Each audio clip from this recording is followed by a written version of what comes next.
June 24 తేదీ నుంచి మోడీ 3.0 ప్రభుత్వం ఏర్పాటైన తర్వాత పార్లమెంట్ సెషన్స్ ప్రారంభమయ్యాయి. ఈ పార్లమెంట్ సెషన్ లో మొదటగా ఎంపీల చేత ప్రమాణ స్వీకారోత్సవం జరిగింది. ఆ తర్వాత స్పీకర్ ఎన్నిక, ఆ తర్వాత చకచకా కూడా లోక్సభ సెషన్స్ లో వాడి వేడి చర్చ మొదలైంది. ఇక ఇందులో భాగంగానే ఈ రోజు కూడా వాడి వేడి చర్చ కొనసాగే అవకాశం ఉంది. పార్లమెంట్ లో లోక్సభలో రాహుల్ వ్యాఖ్యలు తీవ్ర దుమారం రేపాయి. హిందూ అంటే బీజేపీ కాదని, హిందూ అంటే ఆర్ఎస్ఎస్ కాదని, హిందూ అంటే నరేంద్ర మోదీ కాదని ఆయన మాట్లాడారు. ఎక్కడైతే తాను హిందూ హిందూ అంటూ కూడా ప్రస్తావిస్తూ ఉంటారో వారే పెద్ద ఎత్తున దేశవ్యాప్తంగా పెను దుమారం రేపే విధంగా అనేక విషయాల్లో కూడా ఒక అవినీతికి పాల్పడుతున్నారు, ఒక అరాచకానికి పాల్పడుతున్నారంటగా రాహుల్ గాంధీ ప్రస్తావిస్తున్న పార్లమెంట్లో మాట్లాడిన పరిస్థితి కనబడింది. ఇక ఆయన ఏకంగా శివుడి ఫోటోని కూడా ప్రదర్శించారు. ఆయన పార్లమెంట్లోనే కెమెరా క్యాప్చరింగ్ విధానాన్ని కూడా ఎండగట్టే ప్రయత్నం కూడా చేశారు. ఇక ఈ అంశాలకు సంబంధించి పెద్ద ఎత్తున పెను దుమారం రేపుతోంది. ఈరోజు లోక్సభలో ఎంపీ అఖిలేష్ యాదవ్ మాట్లాడబోతున్నారు.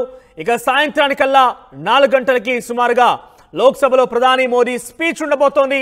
ఆ స్పీచ్ పెద్ద ఎత్తున పార్లమెంట్ సమావేశాల్లో మాట్లాడేటువంటి రాష్ట్రపతి ద్రౌపది ముర్ము ప్రసంగానికి ధన్యవాద తీర్మానం ఉండబోతోంది. ఇక రాహుల్ స్పీచ్ కి మోదీ స్ట్రాంగ్ కౌంటర్ ఇచ్చే అవకాశం కూడా కనబడుతోంది. ఢిల్లీలో ఎన్డీఏ పార్లమెంటరీ పార్టీ సమావేశం కూడా ఈరోజు ఇప్పటికే జరిగింది. దానికి సంబంధించిన విజువల్స్ మీరు ఆర్టీవీ స్క్రీన్ పై లెఫ్ట్ బాక్స్ లో చూస్తున్నారు. ఇక పార్టీ ఎన్డీఏ పార్లమెంటరీ ఎంపీలతోని భేటీ జరిగింది. దానికి ముఖ్య అతిథిగా ప్రధాని మోదీ హాజరయ్యారు. అమిత్ షా, కేంద్ర మంత్రులు, ఇతర ఎన్డీఏ ఎంపీలు కూడా ఇందులో పాల్గొన్నారు. ఎంపీలను ఉద్దేశించి ప్రధాని మోదీ మాట్లాడబోతున్నారు. పార్లమెంట్లో రాహుల్ గాంధీ వైఖరిపై వాళ్ళు రియాక్ట్ అవ్వాల్సిన తీరును కూడా వారు ఈరోజు చర్చించే అవకాశం కనబడుతోంది. ఇక రాహుల్ గాంధీ వ్యాఖ్యలపై హిందూ సంఘాలు, బీజేపీ నేతలు కూడా చాలా పెద్ద ఎత్తున మండిపడుతున్న పరిస్థితి కనబడుతోంది. ఇక ఏపీకి సంబంధించినటువంటి బీజేపీ చీఫ్ పురంధేశ్వరి, కేంద్ర మంత్రి భూపతిరాజ్ శ్రీనివాస వర్మ రాహుల్ పై ఫైర్ అయ్యారు. రాహుల్ గాంధీ హిందువుల మనోభావాలను దెబ్బతీశారంటూ కూడా వాళ్ళు వ్యాఖ్యానించారు.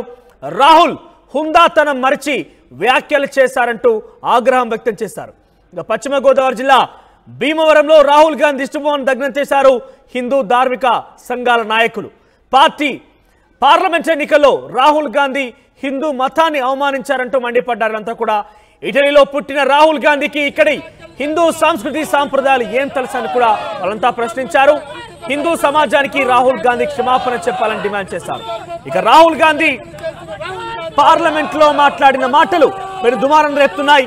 హిందూ హిందూ అని ఎప్పుడు కూడా నేనే హిందూ అని ఎవరైతే వ్యక్తిగతంగా వారికి వారు పెద్దగా చెప్పుకుంటారో వారే ఈ దేశంలో విధ్వంసాలకి, విద్వేషాలకి కారణమవుతున్నారంటగా రాహుల్ గాంధీ మాట్లాడుతున్నట్టు కనిపించింది.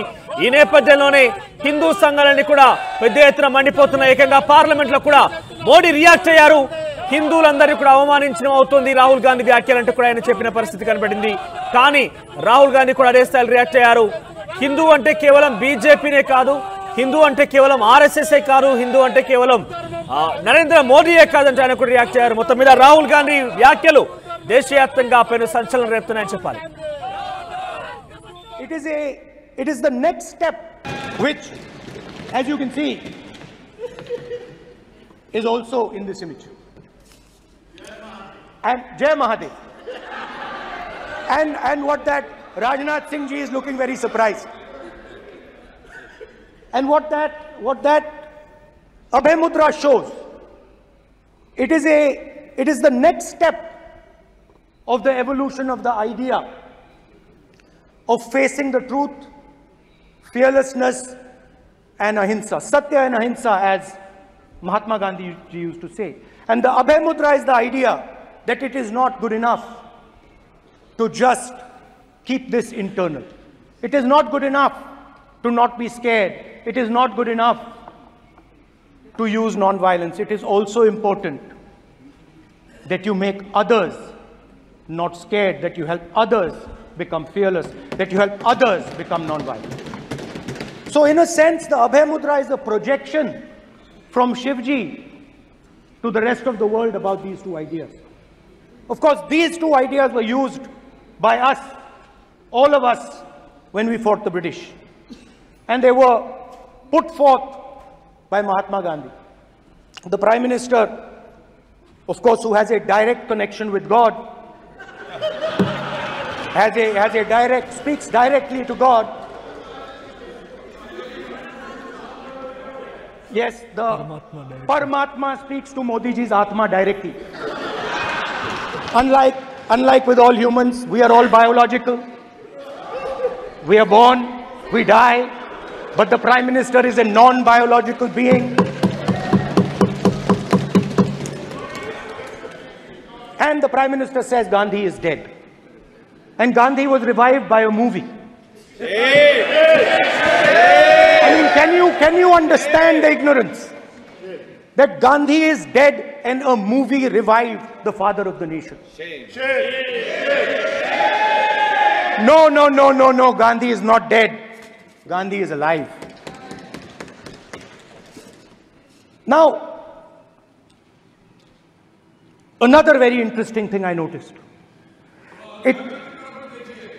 Hanji. That is not your problem. That is not your problem. It is not none of your business. It is not none of your business. And there's another thing I noticed. That it is not just one religion that talks about courage.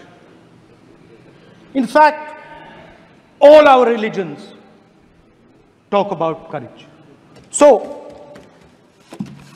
here is the religion of Islam.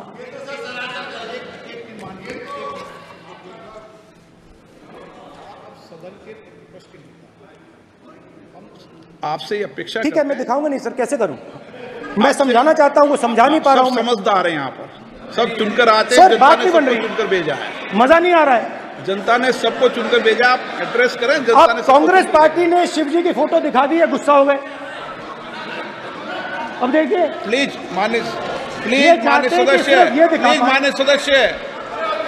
सदस्य, आप तो इस्लाम में भी कहा गया है, मैं पढ़ता हूं। एड्रेस इधर करें, He said, एड्रेस इधर करें मान्य सदस्य। हाँ जी, सॉरी, इस्लाम में भी लिखा गया है, कुरान में,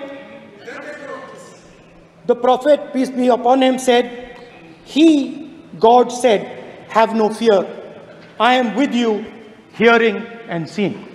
मतलब इस्लाम में भी कहा गया है कि डरना नहीं है।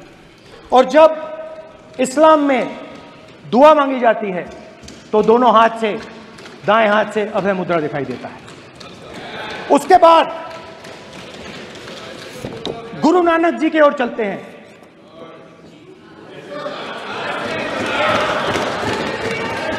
डरो मत, डराओ मत। और दूसरी तरफ शिव जी कहते हैं डरो मत, डराओ मत, अभय मुद्रा दिखाते हैं, अहिंसा की बात करते हैं, त्रिशूल को जमीन में गाड़ देते हैं। और जो लोग अपने आप को हिंदू कहते हैं वो 24 घंटा हिंसा हिंसा हिंसा, नफरत नफरत नफरत, असत्य सत्य असत्य।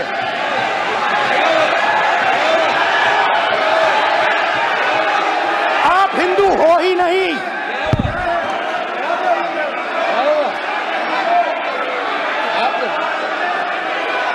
Just get me that picture of Shiva. inside because of it. Hindu धर्म में साफ लिखा है, सत्य के साथ खड़ा होना चाहिए, सत्य से पीछे नहीं हटना चाहिए, सत्य से नहीं डरना चाहिए। अहिंसा हमारा प्रतीक है। अभय मुद्रा ऐसे कीजिए, ऐसे कीजिए, अभय मुद्रा।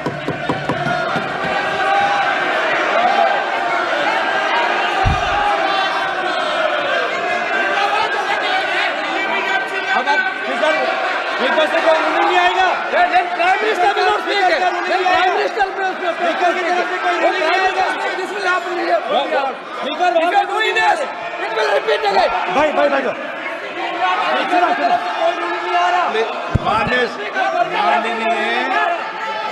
ये आप बात समझिए, आप बात समझिए। ये इसलिए चिल्ला रहे हैं क्योंकि तीर जाके दिल में लगा है, दिल में जाके तीर लगा है, इसलिए ये चिल्ला रहे हैं। देखो चुप हो गए, देखिए स्पीकर सर चुप हो गए सब।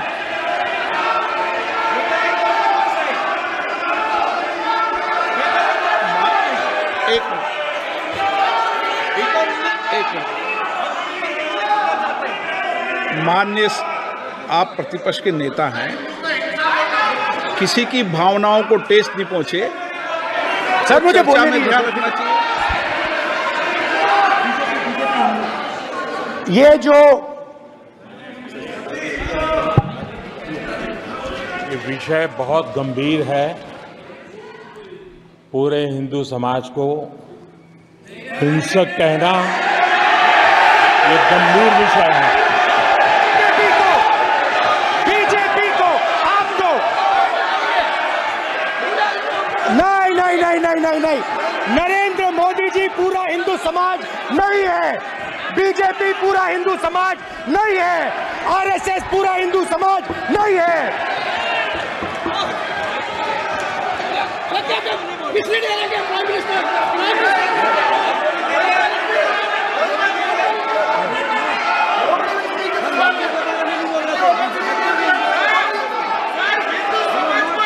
भूपेंद्र यादव जी, ये ठेका नहीं है बीजेपी का।